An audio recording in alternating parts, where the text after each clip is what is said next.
आप ये ट्रेन से यात्रा करते हैं, हवाई जहाज से भी, ठीक, और टैक्सी में भी, ठीक है, कार में भी, इन सब के पायलट या ड्राइवर होते या नहीं? ट्रेन के भी ड्राइवर होते हैं, वायुयान के भी पायलट, कैप्टन, संचालक, ड्राइवर, इसके भी होते हैं, कार के, टैक्सी के। तो आप यह विश्वास करके चलते हैं, इनको जो प्रमाण पत्र दिया गया है कि यान के संचालन में यह समर्थ हैं, अधिकृत हैं, वो जाली नहीं है। यद्यपि शासन तंत्र में गड़बड़ी है, लेकिन आप ट्रेन में यात्रा करें, ड्राइवर के पास जाकर पूछे तुम ट्रेन चला पाओगे या नहीं, तो आपको कुछ और समझा जाएगा। हमने उदाहरण दिया। ऐसे जो हमारी स्वस्थ गुरु परंपरा थी, तब कोई प्रश्न ही नहीं उठता था कि आजकल के बवंडर फैलाने वाले बाबा भी हो सकते हैं। समझ गए ना? कुल गुरु होते थे, परंपरा से परखे होते थे, क्या कुल गुरु होते थे, सार्वभौम आचार्य शंकराचार्य होते थे। ईस्वी सन से 507 वर्ष पूर्व शंकराचार्य का प्रादुर्भाव हुआ। अंग्रेजों ने गलत इतिहास लिखा ईस्वी सन के बाद 8वीं शताब्दी में। तो जब भगवान शंकराचार्य का प्रादुर्भाव हुआ था, उस समय विश्व में न ईसा मसीह थे, न मोहम्मद थे, न कोई ईसाई था, न मुसलमान था, न पादरी था, ये पारसी था।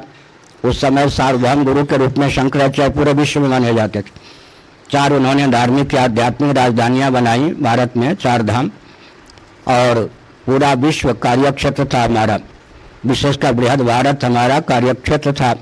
अब स्वतंत्र भारत में राजनेताओं ने संत बनाना, कथावाचक बनाना आरंभ किया।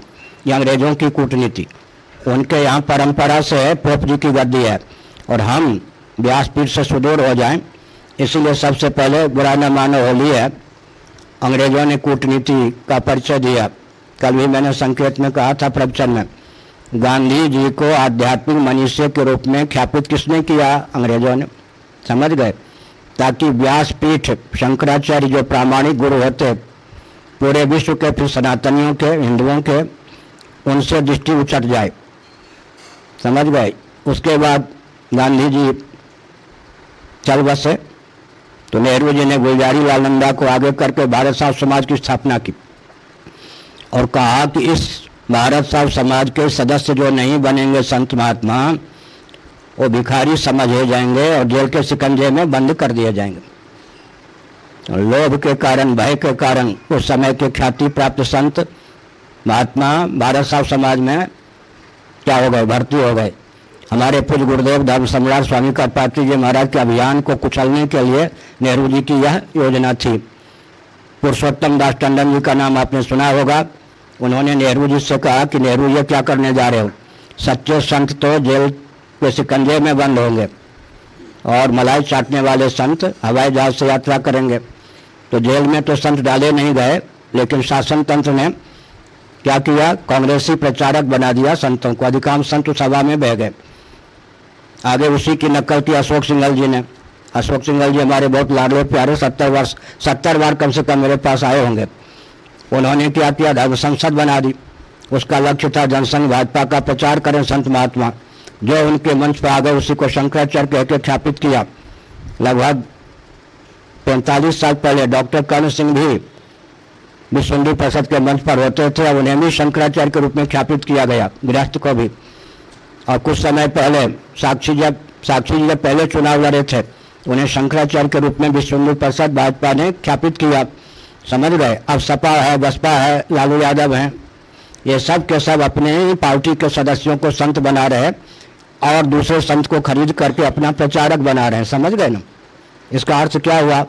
इसका अर्थ यह हुआ कि रावण ने तो एक नकली बनाया था कालने में, इतना प्रभावशाली था कि उसके चपेट में हनुमान जी आ गए। कुछ समय के लिए तो आ ही गए। अब चंद्रा स्वामी जी से लेकर अब तक जो कांड चल रहा है वो किसके द्वारा ख्यापित था? ये सब कोई परंपरा के संत हैं? ये सब के सब शासन तंत्र के यंत्र बनाए गए संत हैं। उनसे जो होना चाहिए, सुनिए, धर्म और ईश्वर अध्यात्म के बल पर जो उठता है उससे कोई गिरा सकता है? प्रहलाद को किसी ने गिराया क्या? और दिशाहीन व्यापार तंत्र, प्रचार तंत्र और शासन तंत्र के बल पर जो उठता है वो धराम से गिर जाता है। और एक विचित्र बात है, मैं केवल संकेत करूंगा, उस व्यक्ति का जीवन जैसा भी हो, अगर अंतिम सांस तक वह शासन तंत्र से तालमेल बैठाए रखता है तो पूज्य बना रहता है। कहीं अड़ जाता है तो जेल के शिकंजे में बंद हो जाता है। आंध्र के साईं बाबा, उनके शव को देखने के लिए सोनिया गई, मनमोहन सिंह गए या नहीं? इसका मतलब अंतिम समय तक उन्होंने शासन तंत्र से तालमेल बैठा के रखा। वो कैसे थे दुनिया जानती, उनके कमरे से क्या क्या सामग्री निकली दुनिया जानती। समझ गए? जो लोग तालमेल बैठाने में चूक गए, कहीं अड़ गए, वो जेल के शिकंजे में पहुंच गए। समझ गए? तो शासन तंत्र, प्रचार तंत्र, दिशाहीन मीडिया तंत्र, प्रचार तंत्र और व्यापार तंत्र के उठाए हुए संतों की यही दशा होती है। तो परंपरा को नष्ट करने के लिए यह अंग्रेजों का कुचक्र है।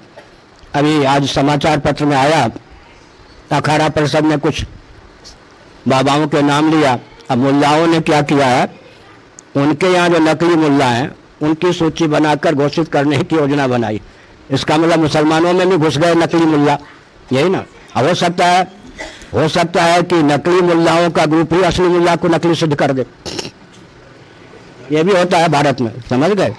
हाँ, बुरा न मानो होली है। हरिद्वार में घटना घटी, अत्यंत आतंकवादी एक व्यक्ति ने कहा श्रृंगेरी के शंकराचार्य का हमारा नाम लेकर इन सब नकलियों को मैं ठिकाने लगाऊंगा। माने यह भी होता है क्या? नकलियों का सरदार जेल के शिकंजे में नहीं, फांसी के तख्ते पर झूलने योग्य व्यक्ति कहता है पुरी के शंकराचार्य, श्रृंगेरी के शंकराचार्य अगर पद नहीं छोड़ते हैं तो इनको हम ठिकाने लगाएंगे। मतलब शासन तंत्र कितना दिशाहीन है। अंग्रेजों के शासनकाल में कोई नकली शंकराचार्य था? स्वतंत्र भारत में ये अंग्रेजों की कूटनीति है। मुझे अच्छी तरह मालूम है, सुन लो आप काशी वाले। एक महामंडलेश्वर जी ने अपने आप को जगत गुरु ख्यापित किया अंग्रेजों के शासनकाल में। केस चला, अंग्रेजों के यहाँ से निर्णय क्या आया, जगत गुरु जो 4 पीठ के शंकराचार्य हैं उनके अलावा किसी के नाम के पहले जगत गुरु शब्द का प्रयोग नहीं हो सकता। महामंडलेश्वर भी जगत गुरु शब्द का प्रयोग नहीं कर सकते, वो शासन था। अब तो जो एजेंट बन जाता है वो शंकराचार्य बन के घूमता है। समझ गए ना? इसलिए यह शासन तंत्र की दिशाहीनता है। क्यों? दिशाहीन जो राजनेता होते हैं वो सच्चे संत को सह नहीं सकते। उनको जैसे भूत प्रेत को भय लगता है हनुमान जी से, ऐसे ही दिशाहीन जो शासक होते हैं उनको परंपरा प्राप्त संतों से भय लगता है। उनको चाहिए अपना प्रचारक, एजेंट। समझ गए ना? इसलिए अब आप लोगों को सावधान होना चाहिए। लेकिन विचित्र बात, जो अराजक तत्व होते हैं, नकली आचार्य बन के घूमते हैं, उनके एजेंट करोड़पति होते हैं, प्रधानमंत्री होते हैं, गृह मंत्री होते हैं, और कौन होते, मुख्यमंत्री होते हैं। अब वो अगर आ जाए नकली तो आप भी उन्हीं के भक्त बन जाओगे।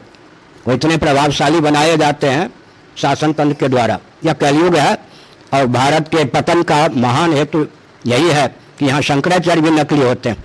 फांसी के तख्ते पर चढ़ने योग्य व्यक्ति शंकराचार्य बन के घुमाए जाते हैं। ये शासन तंत्र की दिशाहीनता और अंग्रेजों की कूटनीति की पराकाष्ठा है। उत्तर पेट भर के हो गया ना।